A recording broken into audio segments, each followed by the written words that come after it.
ಶ್ರೀಗುರುಭ್ಯೋ ನಮಃ. ಸೃಷ್ಟಿಸ್ಥಿತ್ಯಪ್ಯೇಹ ನಿಯತಿದೃಶಿತಮೋ ಬಂಧಮೋಕ್ಷಾಶ್ಚ ಯಸ್ಮಾತ್ ಅಸ್ಯ ಶ್ರೀ ಬ್ರಹ್ಮರುದ್ರ ಪ್ರಭೃತಿ ಸುರನರದ್ವೀಷಶತ್ರುವಾತ್ಮಕಸ್ಯ ವಿಷ್ಣೋರ್ವ್ಯಸ್ತಾ ಸಮಸ್ತಾ ಸಕಲಗುಣನಿಧಿಃ ಸರ್ವದೋಷವ್ಯಪೇತಃ ಪೂರ್ಣಾನಂದೋ ವ್ಯಯೋ ಯೋ ಗುರುರಪಿ ಪರಮಃ ಚಿಂತಯೇತಂ ಮಹಾಂತಂ. ಜನ್ಮಾದ್ಯಸ್ಯ ಯತೋನ್ಮಯಾದಿತರತಶ್ಚಾರ್ಥೇಷ್ವವಿಘ್ನಸ್ವರಾಟ್ तेने ब्रह्महृदाय आदिकवये मुह्यन्ति यं सूरयः तेजो वारिमृदां यथा विनिमयो यत्र त्रिसर्गो मृषा धाम्ना स्वेन सदा निरस्तकुहकं सत्यं परं धीमहि. नारायणं नमस्कृत्य नरं चैव नरोत्तमं देवीं सरस्वतीं व्यासं ततो ग्रन्थमुदीरये. कृष्णाय वासुदेवाय हरे परमात्मने प्रणतः क्लेशनाशाय गोविन्दाय नमो नमः. ಶ್ರೀ ಗುರುಭ್ಯೋ ನಮಃ. ಶ್ರೀಮದ್ ಭಾಗವತ ತೃತೀಯ ಸ್ಕಂದ ದ್ವಿತೀಯೋಧ್ಯಾಯದಲ್ಲಿ 21ನೇ ಶ್ಲೋಕ. ಸ್ವಯಂ ತ್ವಸಾಮ್ಯಾತಿಶಯಸ್ತ್ರ್ಯಧೀಶಃ ಸ್ವರಾಜ್ಯಲಕ್ಷ್ಮ್ಯಾಪ್ತಸಮಸ್ತಕಾಮಃ ಬಲಿಂ ಹರದ್ಭಿಃ ಸುರಲೋಕಪಾಲೈಃ ಕಿರೀಟಕೋಟ್ಯೇಡಿತಪಾದಪೀಠಃ. एवं स्वयं ईश्वरः अपि यद् उग्रसेनभृत्यत्वं दर्शितवान् तदत्यन्तं माम् उक्तಕ್ಲೇಶವಂತಂ ಕರೋತಿ ಇತ್ಯಾಹ. ಈ ರೀತಿಯಾಗಿ ಪರಮಾತ್ಮ ಹಿಂದೆ ಹೇಳಿದಂತೆ ಅವನು ಈಶ್ವರ, ಸರ್ವೇಶ್ವರ, ಸರ್ವೋತ್ತಮ. ಹಾಗಿದ್ರೂ ಕೂಡ ಪರಮಾತ್ಮ ಏನ್ ಮಾಡ್ತಾನೆ, ಉಗ್ರಸೇನನ ಭೃತ್ಯನಂತೆ ಅವನ ಮುಂದೆ ಕೈಕಟ್ಟಿ ನಿಂತು ಏನ್ ಮಾಡಬೇಕು ಅಂತೆಲ್ಲ ಕೇಳ್ತಾನೆ. ಇದು ತನಗೆ ಬಹಳ ನೋವು ತಂದು ಕೊಡುತ್ತದೆ. ಎಂಥ ಪರಮಾತ್ಮ, ಹೇಗೆ ದಾಸನಂತೆ ವರ್ತಿಸ್ತಾನೆ ಹಾಗೆ ಅಂತ ಅದನ್ನ ಈ ಶ್ಲೋಕದಲ್ಲಿ ಹೇಳ್ತಾರೆ. ಎಂಥ ಪರಮಾತ್ಮ ಹಾಗೆಂದ್ರೆ ಸ್ವಯಂ ತು ಅಸಾಮ್ಯ ಅತಿಶಯ ಸ್ತ್ರ್ಯಧೀಶಃ, ತನಗೆ ಸರಿಸಾಟಿ ಇಲ್ಲ, ಉಪಮನೇ ಇಲ್ಲ. ದೇವರಿಗೆ ಉಪಮಾ ಅಂತ ಹೇಳಿಕ್ ಬರೋದಿಲ್ಲ. ದೇವರು ಇವರಂತೆ ಅಂತ ಯಾವ ಆಸ್ಪೆಕ್ಟ್ ಅಲ್ಲೂ ಯಾರನ್ನು ಹೇಳಿಕ್ ಬರೋದಿಲ್ಲ. ಕಿಂಚಿತ್ ಸಾದೃಶ್ಯ ಅಷ್ಟೇ. ದೇವರಿಗೂ ನಮಗೂ ಅನೇಕ ವಿಷಯಗಳಲ್ಲಿ ಕಿಂಚಿತ್ ಸಾದೃಶ್ಯ ಇದೆ ಹೊರತು ಸರ್ವಸಾಮ್ಯ, ದೇವರಿಗೆ ಸರಿ ಅಥವಾ ದೇವರಿಗೆ ಅಧಿಕ ಅಂತ ಮೂರು ಲೋಕದಲ್ಲೂ, ಇಲ್ಲಿ ಬಿಟ್ಟುಬಿಡಿ ಮನುಷ್ಯ ಲೋಕದಲ್ಲಿ ಅಲ್ಲ, ಯಾವ ದೇವಲೋಕದಲ್ಲೂ ಯಾರೂ ಇಲ್ಲ ಅಂಥ ಪರಮಾತ್ಮ. ಸ್ವರಾಜ್ಯ ಲಕ್ಷ್ಮ್ಯಾಪ್ತ ಸಮಸ್ತ ಕಾಮಃ, ಎಲ್ಲ ಸಂಪತ್ತನ್ನು ಪಡೆದವ ದೇವರು. ಇಡೀ ಲಕ್ಷ್ಮೀದೇವಿಯ ಪತಿ ಅಂತಾದ ಮೇಲೆ ದೇವರ ಸಂಪತ್ತಿಗೆ ಏನು ಕೊರತೆ ಇದೆ ಹೇಳಿ?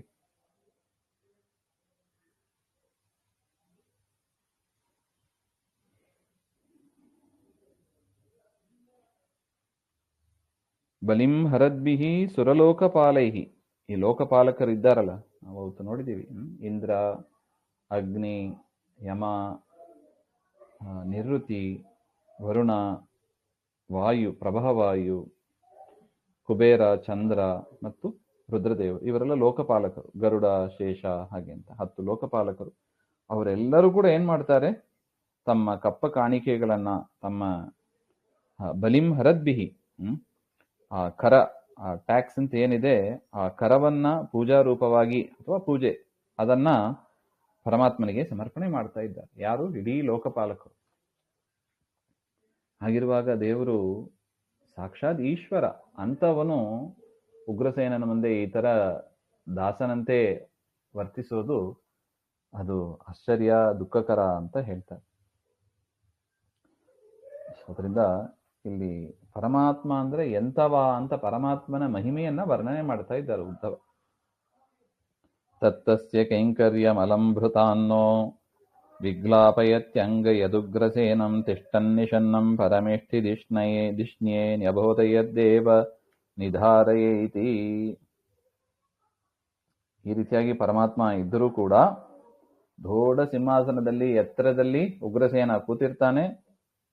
ತಿಷ್ಟನ್ ಪುರತಃ ಸ್ವಯಂ ತಿಷ್ಟನ್, ಆ ಉಗ್ರಸೇನನ ಮುಂದೆ ಪರಮಾತ್ಮ ತಾನು ಭೃತ್ಯನಂತೆ ನಿಂತುಕೊಂಡು ಹೇಳ್ತಾನಂತೆ, ಹೇ ದೇವಾ, ಇದು ಪರಮಾತ್ಮ ಹೇಳುವ ಮಾತಂತೆ ಉಗ್ರಸೇನನ್ ನೋಡಿ. ಹೇ ದೇವಾ, ಸ್ವಾಮಿ ಉಗ್ರಸೇನ, ಅಸ್ಮಧ್ವಜ ನಿರ್ಧಾರಯ, ನಮ್ಮ ಮಾತುಗಳನ್ನ ಆಲಿಸು, ನಮ್ಮ ಪ್ರಾರ್ಥನೆಯನ್ನ ಮನ್ನಿಸು ಹಾಗೆ ಅಂತ ದೇವರು ಕೇಳ್ತಾನಂತೆ.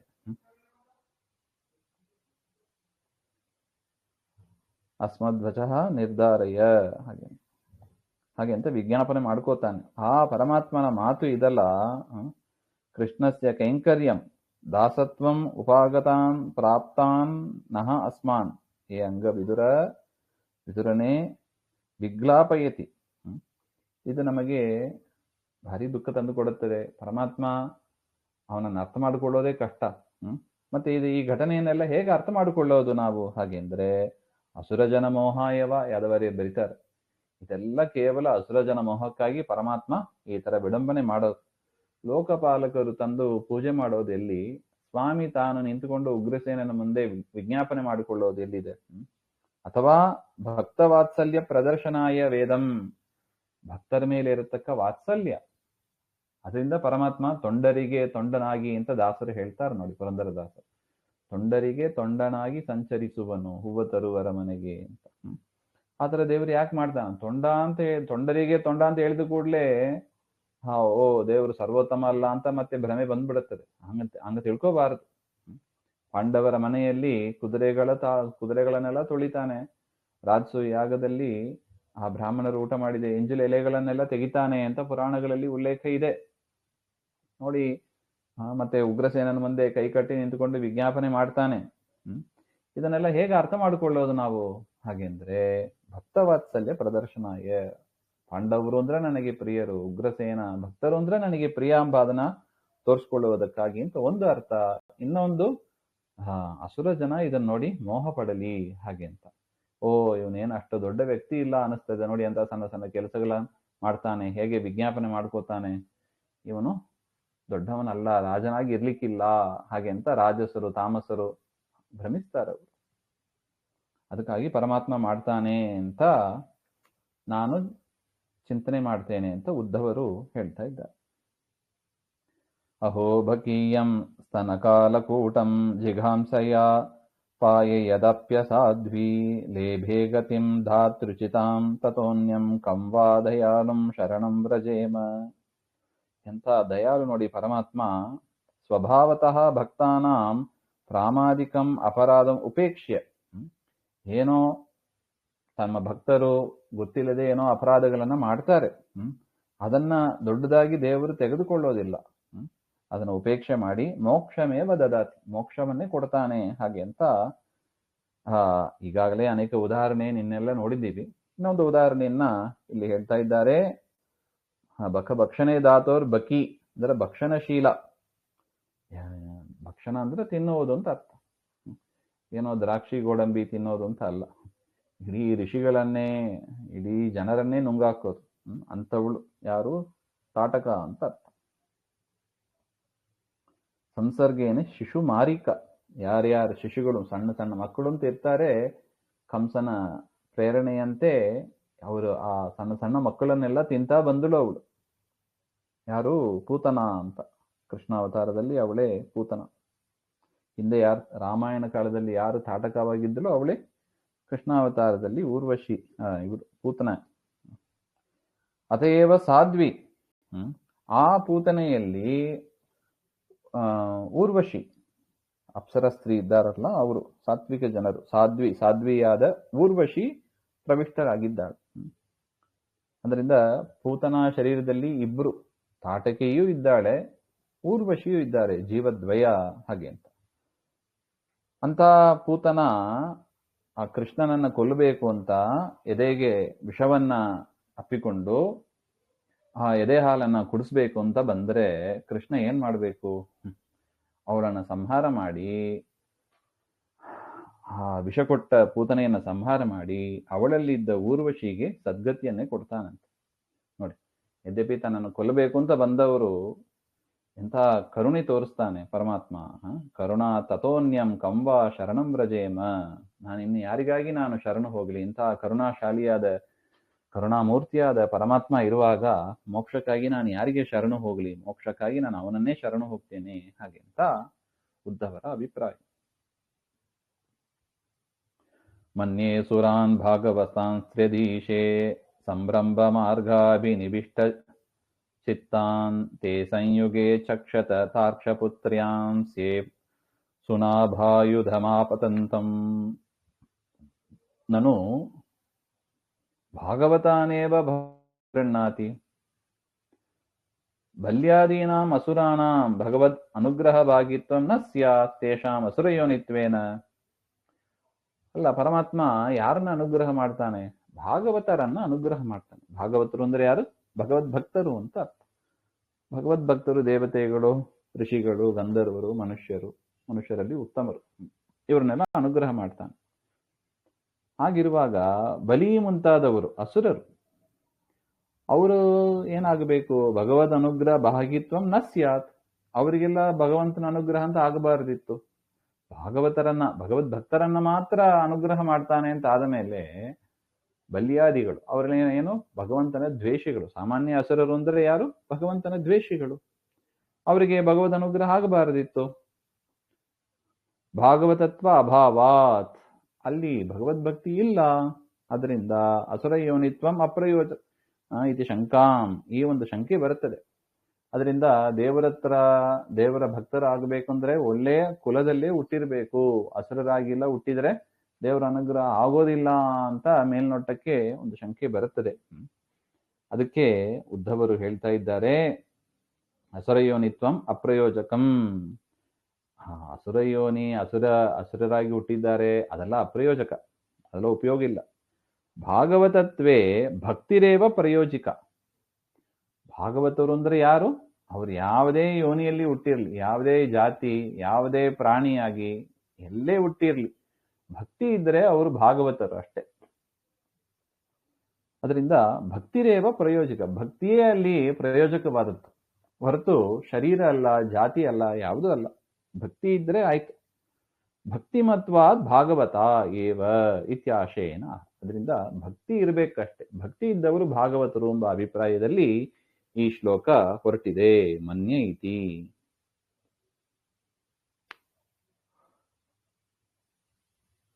ಅಸುರಾನ್ ಅಪಿ ಅಹಂ ಭಾಗವತಾನ್ ಮನ್ಯೆ. ಅಸುರರಾಗಿದ್ರೂ ಕೂಡ ಪರವಾಗಿಲ್ಲ, ನನ್ನಲ್ಲಿ ಭಕ್ತಿ ಮಾಡಿದರೆ ಅವರನ್ನು ನಾನು ಭಾಗವತರು ಅಂತಾನೆ ನಾನು ತಿಳಿತೇನೆ ಅಂತ ಪರಮಾತ್ಮನ ಮಾತು. ಅಂದ್ರೆ ಉದ್ಧವರ ಮಾತು ಇದು. ಉದ್ಧವರು ಆ ರೀತಿಯಾಗಿ ನಾನು ಭಗವದ್ಭಕ್ತರು, ನನ್ನ ಪ್ರಕಾರ ಭಗವದ್ಭಕ್ತರು ಅಂದ್ರೆ ಯಾರು ಹಾಗೆಂದ್ರೆ ಉದ್ಧವರು ಹೇಳುವ ಮಾತು, ಅದು ಕೇವಲ ದೇವತೆಗಳು, ಋಷಿಗಳು, ಗಂಧರ್ವರು, ಮನುಷ್ಯೋತ್ತಮರು ಇಷ್ಟು ಮಾತ್ರ ಅಲ್ಲ. ಅಸುರರಾಗಿದ್ರೂ ಪರವಾಗಿಲ್ಲ, ಅಸುರ ಯೋನಿಯಲ್ಲಿ ಹುಟ್ಟಿದ್ರೂ ಪರವಾಗಿಲ್ಲ, ಭಗವಂತನಲ್ಲಿ ಭಕ್ತಿ ಮಾಡಿದ್ರೆ ಅವರು ಕೂಡ ಭಾಗವತರೇ. ಹಾಗೆ ಸಂರಂಭ ಕ್ರೋಧ ಲಕ್ಷಣೆ ಮಾರ್ಗೇಣ ಅಭಿನಿವಿಷ್ಟಂ ಭಕ್ತಿಪೂರ್ವಕಂ ನಿವಿಷ್ಟಂ ಚಿತ್ತಂ ಯೇಷಾಂತೆ. ಆದೌ ಅಸುರಾವೇಶೇನ ಕ್ರೋಧಯುಕ್ತ ಅಪಿ. ಆ ಅಸುರರು ಹೇಗಿರ್ತಾರೆ ಗೊತ್ತಾ? ಆರಂಭದಲ್ಲಿ ಕ್ರೋಧಯುಕ್ತರಾಗಿ ಇರ್ತಾರೆ, ದೇವರಲ್ಲಿ ಸಿಟ್ಟು ಮಾಡ್ಕೋತಾರೆ, ದೇವರನ್ನು ದ್ವೇಷ ಮಾಡ್ತಾರೆ, ದೇವರ ಮಾತನ್ನು ಕೇಳೋದಿಲ್ಲ ಅವರು. ಯಾಕೆ? ಅಸುರಾವೇಶ. ಅಸುರಾವೇಶದಿಂದ ಆ ರೀತಿಯಾಗಿ ನಡ್ಕೋತಾರೆ ಅವರು. ಅಸುರಾವೇಶೇನ ಕ್ರೋಧಯುಕ್ತ ಅಪಿ ಪಶ್ಚಾತ್ ಭಕ್ತಿಮಂತಹ ತೇ ಭವಂತಿ. ತದನಂತರ ಅವ್ರು ಏನಾಗ್ಬಿಡ್ತಾರೆ? ಭಕ್ತಿ ಭರವಶದಿಂದ ಇರ್ತಾರೆ. ಹಾಗೆ ಭಕ್ತಿ ಪರವಶರಾಗಿ ಇರ್ತಾರೆ. ಅತಯೇವ ಅಚಕ್ಷತೆ ಇತಿ ತೇ ಭಕ್ತಿಪೂರ್ವಕಂ ಅಪಶ್ಯನ್ ಇತಿ. ಅದರಿಂದ ಯಾರು ದೇವರನ್ನ ಭಕ್ತಿಯಿಂದ ಕಾಣ್ತಾರಲ್ಲ ಅವರೆಲ್ಲ ಭಗವದ್ಭಕ್ತರು ಅಂತ.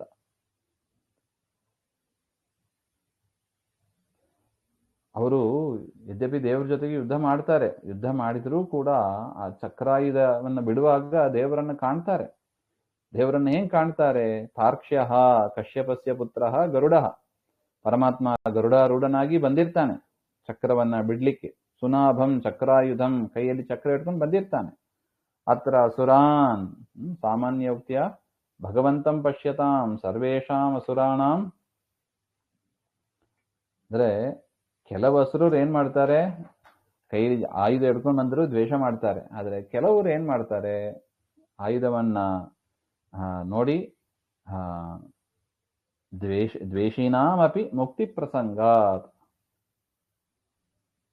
ಭಾಗವತಂ ಅಚ್ಯುತಂ ಇತಿ ಪ್ರತೀಯತೆ ನ ತದ್ಯುಕ್ತಂ ದ್ವೇಷಿನಾಮಪಿ ಮುಕ್ತಿ ಪ್ರಸಂಗಾತ್. ಅತಃ ಅಸುರಯೋನಿತ್ವಂ ನ ಭಾಗವತತ್ವೇ ಪ್ರಯೋಜಕಂ ಕಿಂತು ಭಕ್ತಿರೇವ ಭಾಗವತ ತತ್ವ ಪ್ರಯೋಜಿಕ ಇತ್ಯಭಿಪ್ರಾಯಂ ಪ್ರಮಾಣೇನೈವ ದರ್ಶಯತಿ. ಆಚಾರ್ಯರು ಇಲ್ಲಿ ತಾತ್ಪರ್ಯ ಹೇಳ್ತಾ ಇದ್ದಾರೆ, ತಾತ್ಪರ್ಯ ಇದೆ ಇದಕ್ಕೆ. ಅದರಿಂದ ಯಾವುದು?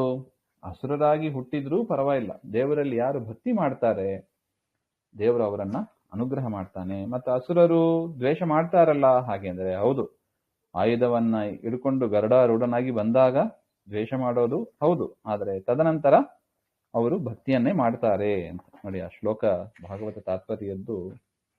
ಅಸುರ ಇದು ಯಾವುದಿದು ಇತಿ ಬ್ರಹ್ಮಪುರಾಣದಲ್ಲಿ ಬರುವ ಮಾತು. ಅಸುರ ಅಪಿ ಯೇ ವಿಷ್ಣುಂ ಶಂಖಚಕ್ರಗದಾಧರಂ ಭಕ್ತಿಪೂರ್ವಂ ಅವೇಕ್ಷಂತೆ ಜ್ಞೇಯ ಭಾಗವತ ಇತಿ. ಶಂಖಚಕ್ರ ಗದಾಧರನಾದ ಪರಮಾತ್ಮನನ್ನ ಭಕ್ತಿಯಿಂದ ಯಾರು ಕಾಣ್ತಾರೆ, ದ್ವೇಷದಿಂದ ಅಲ್ಲ, ಭಕ್ತಿಯಿಂದ ನೋಡತಕ್ಕವರು ಅವರ ಅಸುರ ಜಾತಿಯಲ್ಲಿ ಹುಟ್ಟಿದವರಾಗಿದ್ರೂ ಕೂಡ ಭಗವದ್ಭಕ್ತರೇ ಹಾಗೆ ಅಂತ ಬ್ರಾಹ್ಮ ಪುರಾಣದಲ್ಲಿ ಇದೆ. ಯಾಕಂದ್ರೆ ಸ್ವಾಭಾವಿಕ ಭಕ್ತರಾಗಿ ಯಾರು ಇರ್ತಾರೆ ಅವ್ರು ಮಾತ್ರ ದೇವರನ್ನ ಆ ಥರ ಭಕ್ತಿಯಿಂದ ನೋಡ್ಲಿಕ್ಕೆ ಸಾಧ್ಯ. ಇಲ್ಲದಿದ್ರೆ ಭಕ್ತಿ ಅಷ್ಟು ಬೇಗ ಮೂಡೋದಿಲ್ಲ. ಅದೇ ಜ್ಞಾನ ಭಕ್ತಿ ಎರಡೂ ಕೂಡ ಅಷ್ಟು ಬೇಗ ಸರಿಯಾಗಿ ಬರೋದಿಲ್ಲ. ಅದೇ ದೊಡ್ಡ ದುರಂತ. ಅದು ಕ್ರಮೇಣ ಬೆಳಿಬೇಕದು.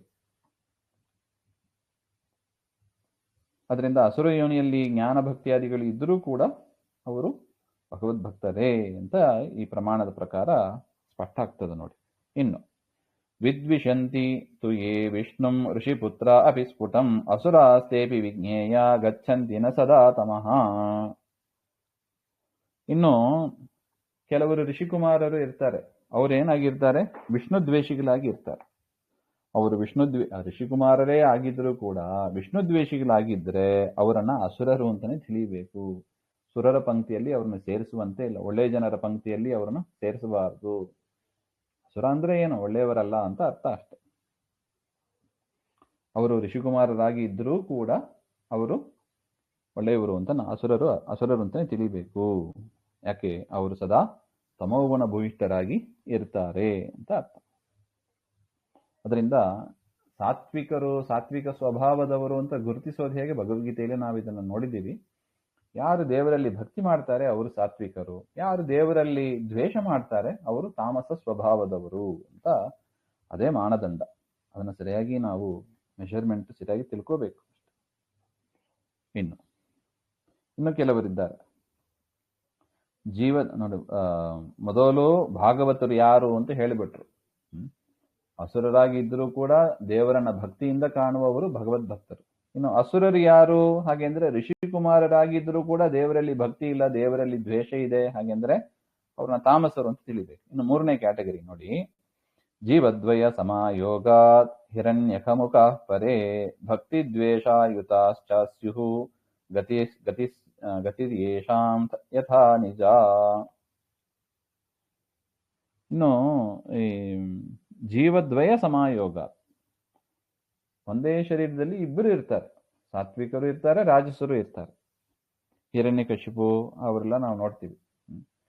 ಅವರಲ್ಲಿ ಹಿರಣ್ಯಕಶಿಪು ಎಂಬ ಅಸುರನೂ ಇರ್ತಾನೆ, ಜಯನೂ ಇರ್ತಾನೆ. ಆ ಥರ ಅಂಥವರಲ್ಲಿ ಭಕ್ತಿ ಮತ್ತು ದ್ವೇಷ, ಕೆಲವೊಮ್ಮೆ ಭಕ್ತಿ ಬರ್ತದೆ, ಕೆಲವೊಮ್ಮೆ ದೇವರಲ್ಲಿ ದ್ವೇಷ ಬರ್ತದೆ. ಆ ಥರ ಇರ್ತಾರೆ ಅವರು. ಆದರೂ ಕೂಡ ಅವರವರ ಯೋಗ್ಯತೆ ಆ ಶರೀರದಲ್ಲಿ ಇರ್ತಾರೆ. ಆ ಶರೀರ ನಾಶ ಆದ ಮೇಲೆ ಆ ಸಜ್ಜನರಿಗೆ ಅವ್ರ ಭಕ್ತಿಯನ್ನು ನೋಡಿ ದೇವರು ಸದ್ಗತಿಯನ್ನೇ ಕೊಡ್ತಾನೆ. ಅವ್ರು ಮಾಡತಕ್ಕ ದ್ವೇಷವನ್ನು ನೋಡಿ ತಮಸ್ಸಿಗೆ ಕಳಿಸ್ತಾನೆ. ಆದರೆ ಕೊನೆಯಲ್ಲಿ ಸಿಗೋತಕ್ಕ ಗತಿ ಇಬ್ಬರಿಗೂ ಕೂಡ ಒಂದೇ ಅಲ್ಲ. ಯದ್ಯಪಿ ಒಂದೇ ಶರೀರದಲ್ಲಿ ಕೆಲವೊಮ್ಮೆ ಇದನ್ನ ಪ್ರಭಾವ ಅಂತ ಹೇಳೋದು, ಆ ಶರೀರದ ಪ್ರಭಾವ, ವಾತಾವರಣದ ಪ್ರಭಾವ ಕೆಲವೊಮ್ಮೆ ಆದರೂ ಕೂಡ ಅವರ ಸ್ವಭಾವವನ್ನು ದೇವರು ಮನಗೊಂಡು ಸಜ್ಜನರಿಗೆ ಮೋಕ್ಷವನ್ನೇ ಕೊಡ್ತಾನೆ, ಆ ತಾಮಸರಿಗೆ ತಮಸ್ಸನ್ನೇ ಕೊಡ್ತಾನೆ. ಅದರಿಂದ ಜೀವದ್ವಯ ಇದು ಮೂರನೇ ಕೇಸ್. ಅದನ್ನೇ ವಿವರಣೆ ಮಾಡ್ತಾ ಇದ್ದಾರೆ. ಕಂಸ ಪೂತನಿಕಾಧ್ಯಾಶ್ಚ ಬಾಂಧವಾರಿ ಯುತಾಯತಃ ಜೀವದ್ವಯ ಸಮಾಯೋಗ ಗತಿದ್ವಯ ಜಿಗೀಷವಃ.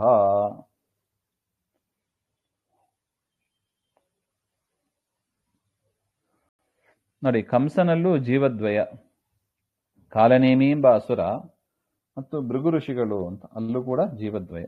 ಇನ್ನು ಪೂತನ ಈಗ ನಾವು ನೋಡಿದ್ದೀವಿ, ಊರ್ವಶಿಯೂ ಇದ್ದಾಳೆ, ತಾಟಕಿಯೂ ಇದ್ದಾಳೆ ಅವರಲ್ಲಿ. ಅಂತಹ ಸಂದರ್ಭದಲ್ಲೂ ಕೂಡ ಸಜ್ಜನರಿಗೆ ಆ ದೇಹ ನಾಶ ಆದ ಮೇಲೆ ಸಜ್ಜನರಿಗೆ ಮೋಕ್ಷವನ್ನೇ ಕೊಡ್ತಾನೆ, ಅಸುರರಿಗೆ ಅಂದರೆ ಭಗವದ್ ಭಕ್ತರಲ್ಲದವರಿಗೆ ತಮಸ್ಸನ್ನೇ ಕೊಡ್ತಾನೆ, ಭಗವದ್ವೇಷಿಗಳಿಗೆ ತಮಸ್ಸನ್ನೇ ಕೊಡ್ತಾನೆ. ಹಾಗೆ ಬ್ರಹ್ಮಪುರಾಣದಲ್ಲಿ ಇಷ್ಟಿದೆ. ಇನ್ನೂ ಒಂದು ಮಾತಿದೆ. ಅದರಿಂದ ಒಟ್ಟು ಏನು, ಸರ್ವಥಾ ಭಕ್ತಿತೋ ಮುಕ್ತಿ ದ್ವೇಷಾತ್ ತಮ ಉದೀರಿತಂ ನಿಯಮಸ್ತ್ವನಯೋರ್ ನಿತ್ಯಂ ಮೋಹಾಯಾನ್ಯ ವಚೋ ಭವೇತ್ ಇತಿ ಬ್ರಾಹ್ಮೆ. ಹಾಗೆ ಅದರಿಂದ ನಮಗೆ ದೇವರ ಅನುಗ್ರಹ ಆಗಬೇಕು, ಮೋಕ್ಷ ಆಗಬೇಕು ಹಾಗೆಂದ್ರೆ ಕೆಲವರು ಹೇಳೋದುಂಟು, ನೀವು ಭಕ್ತಿಯಾರು ಮಾಡಿ ದ್ವೇಷವನ್ನಾರು ಮಾಡಿ ಒಟ್ಟು ದೇವರನ್ನ ಸ್ಮರಿಸಿಕೊಂಡಿರ್ರಿ ಹಾಗೆ ಅಂತ ಹೇಳೋದುಂಟು. ನೋಡಿ ಅದು ಎಷ್ಟು ತಪ್ಪು ನೋಡಿ, ಪ್ರಮಾಣ ವಿರುದ್ಧ. ಬ್ರಹ್ಮಪುರಾಣ ಏನ್ ಹೇಳ್ತಾ ಇದೆ, ಸರ್ವಥಾ ಭಕ್ತಿತಃ ಮುಕ್ತಿ. ಮುಕ್ತಿ ಆಗಬೇಕು ಅಂದ್ರೆ, ಮೋಕ್ಷ ಆಗಬೇಕು ಅಂದ್ರೆ ದೇವರ ಅನುಗ್ರಹ ಬೇರೆ, ಮೋಕ್ಷ ಬೇರೆ. ಮೋಕ್ಷ ರೂಪವಾದ ಅನುಗ್ರಹ ಆಗಬೇಕು ಅಂದ್ರೆ ಯಾಕಂದ್ರೆ ಎಲ್ಲದಕ್ಕೂ ಈ ಭೂಮಿಯಲ್ಲಿ ಹುಟ್ಟಿ ಬರೋದಕ್ಕೂ ಅನ್ನಾದಿಗಳನ್ನ ಭೋಗ ಮಾಡೋದಕ್ಕೂ ಎಲ್ಲದಕ್ಕೂ ಅನುಗ್ರಹ ಬೇಕು. ದೇವರ ಅನುಗ್ರಹ ಇಲ್ಲದೆ ಯಾವುದು ನಡೆಯೋದಿಲ್ಲ. ಅದರಿಂದ ದೇವರ ಅನುಗ್ರಹ ಅಂತ ಹೇಳೋದಕ್ಕಿಂತ ಮುಕ್ತಿ ರೂಪವಾದ ಒಂದು ದೇವರ ಅನುಗ್ರಹ, ಅತ್ಯರ್ಥ ಪ್ರಸಾದ ಅಂತ ಕರೀತಾರೆ ಅದನ್ನ. ಮೋಕ್ಷ ಅಂತ ಒಂದು ಇದೆ ನೋಡಿ, ಅದು ಸಾಮಾನ್ಯ ಅನುಗ್ರಹ ಅಲ್ಲ, ಅದು ಮಹಾ ಅನುಗ್ರಹ.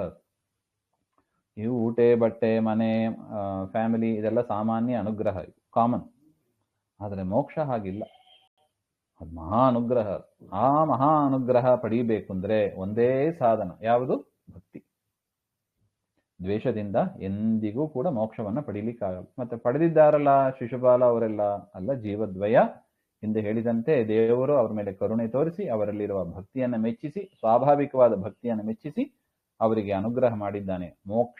ಮೋಕ್ಷಾಖ್ಯ ಅನುಗ್ರಹವನ್ನು ಮಾಡಿದ್ದಾನೆ ಹೊರತು ದ್ವೇಷದಿಂದ ಅಲ್ಲ. ಅದರಿಂದ ನಾವೇನ್ ಮಾಡಬೇಕು, ಎಂದಿಗೂ ಕೂಡ ದೇವರಲ್ಲಿ ದ್ವೇಷ, ಹರಿವಾಯು ಗುರುಗಳ ವಚನಗಳಲ್ಲಿ ಉಪದೇಶಗಳಲ್ಲಿ ತಿರಸ್ಕಾರ, ಇಗ್ನೋರ್ ಮಾಡೋದು ಇತ್ಯಾದಿಗಳನ್ನು ನಾವು ಮಾಡಬಾರ್ದು. ಪರಮಾತ್ಮನ ಆಜ್ಞೆ ಹಾಗೆ ಅಂದ್ರೆ ಶಿರಸಾ ವಹಿಸಿ ಅದನ್ನು ನಾವು ಪಾಲನೆ ಮಾಡಬೇಕು ಹಾಗೆ ಅಂತ.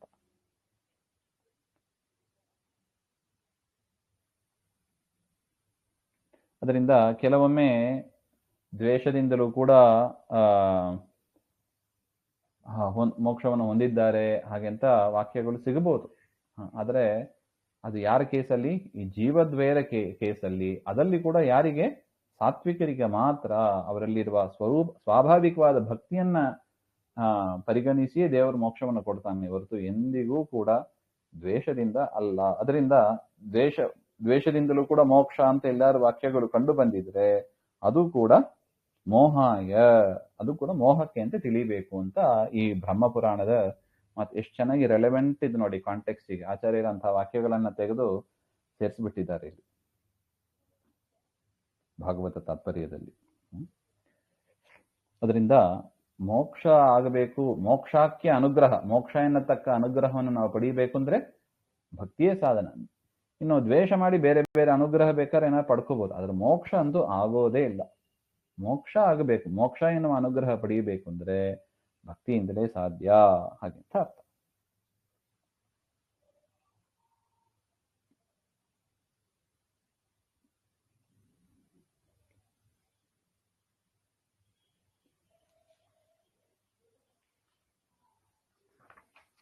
ಇನ್ನು ವಸುದೇವಸ್ಯ ದೇವಕ್ಯಾಂ ಜಾತೋ ಭೋಜೇಂದ್ರ ಬಂಧನೆ ಚಿಕೀರ್ಷುರ್ಭಗವಾನ್ ಶರ್ಮ ಅಬ್ಜಜೇನಾಭಿಯಾಚಿತಃ. ಇನ್ನು ವಿದುರನ ಪ್ರಶ್ನೆ, ಇಲ್ಲಿಂದ ವಿದುರನ ಪ್ರಶ್ನೆಗೆ ಉತ್ತರ. ಇಲ್ಲಿ ತನಕ ಒಂದು ಪೂರ್ವ ಪೀಠಿಕೆ ತನಕ ಕೊಟ್ಟಿದ್ದಾರೆ ಉದ್ಧವರು. ಎಂಥ ಅದ್ಭುತ ಮಾತು ನೋಡಿ. ದೇವರ ಬಗ್ಗೆ ಒಂದು ಪರಿಚಯವನ್ನು ಮಾಡಿ ವಿದುರ ಕೇಳಿದಾರ ನೋಡಿ, ಕೃಷ್ಣನ ಲೀಲೆಗಳನ್ನ, ಕೃಷ್ಣನ ವಿಚಾರವನ್ನ ಹೇಳಿ ಹಾಗೆ ಅಂತ ಇಲ್ಲಿಂದ ಪ್ರಾರಂಭ ಮಾಡ್ತಾರೆ.